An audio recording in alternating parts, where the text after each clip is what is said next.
my history or my start to pro running was my father being a pro runner. So I'm a second generation pro runner, I should say, probably third in terms of my grandfather as well. But my father, Ricky Dunbar, migrated from Scotland in 1965 and had come from pretty good success in UK, being British champion. He won Powderhall Gift in 1963, was a runner-up in another year that I can't remember, but came to Australia with a good name and obviously wanted to do well in what was the best pro running circuit in the world at that time, and at this stage probably still is. So he ran all through the 60s and 70s and still runs now, and he was running today at the Trinity Gift, and my grandfather as well, who actually trained my father when he came to Australia, was also a pro runner and won a 70 metres at Stall and a mile at Stall as well, and a veterans race there. So yeah, there's plenty of history there. First pro run was, open pro run was probably Maryborough in 1997, but I'd run a lot of junior races prior to that on the circuit when they were available basically. Maryborough Gift is probably one of my favourites in terms of its Scottish heritage, and it's one of the oldest pro running races and also events in Australia. I think it's 130 years plus or thereabouts.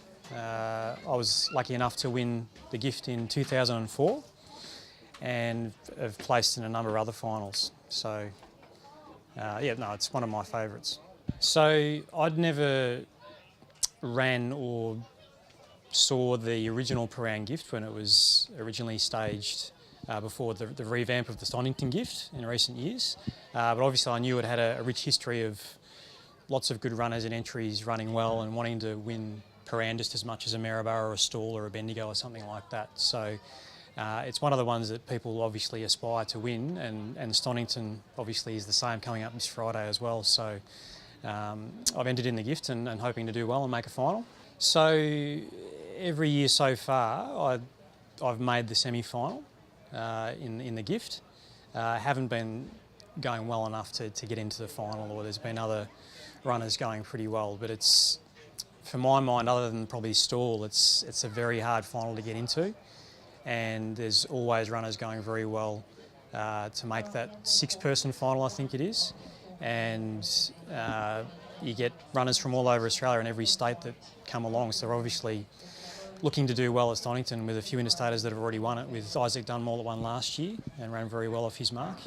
So yeah, it's a good one to get into if you can get there. So the facilities at Stonnington Gift are great. The surface is second to none. I rate that up with probably Bendigo and Stall in terms of the fastest surfaces that we run on. And being on a Friday night under lights, it's a great atmosphere having the final or the finals late in the evening when everybody's watching, everything's silent as well. So, and obviously good facilities in terms of the runners preparing and being ready for their heats and finals and semis and so on. Well, television show is fantastic. I think it's paving the way for pro running to get a bigger name in the running community or the media as such. So having live streaming of races and YouTube clips and things like that, but also having a television show will demonstrate to the community what a great event Stonnington Gift is and other events on the pro circuit in Victoria. So I think that's a great move forward.